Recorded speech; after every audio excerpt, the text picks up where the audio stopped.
And the main character has a really special story in that as well. Right. The main character is Chava Cohen, and she is a rabbi's daughter. And the book begins with her losing her family in a pogrom, which was an organized massacre against the Jews. And she escapes barefoot, wearing only a nightgown, and says the Kaddish for her family as she escapes.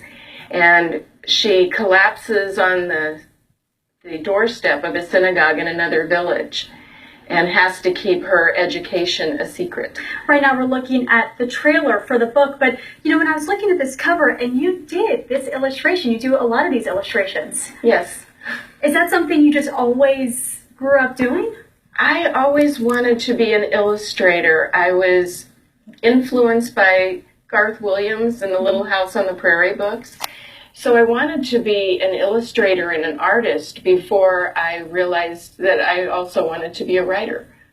And this is your first book. I was asking you earlier some of the challenges, and you said when you first found out it was going to be published. Describe that day to me, because it's such a great story. Okay, I was working as a cake decorator at the time, and my agent had been trying for 3 years to sell it.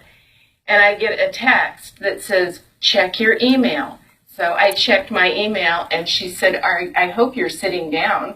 And of course, I wasn't sitting down. It was the scream that went around the grocery store. This is after 3 years, right? Right. Working to get this published. Well, now, fast forward, you're working on your third book. Yes, I am. It is going to be called As One Must, One Can. It's already been announced that it's coming out this year, so I'm busily writing. I'm halfway through. But it takes place 8 years after the first book starts. Okay.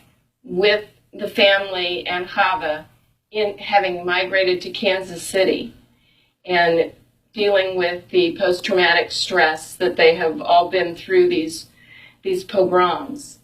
And it's really 5 individual stories that all sort of revolve around Chava. And you have a book signing coming up for people who want to meet you and learn more about the book. Yes, it is April 2nd at Barnes & Noble at Oak Park Mall.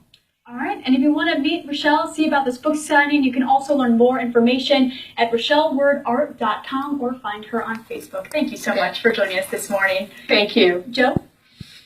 Hey, Nicole, thank you.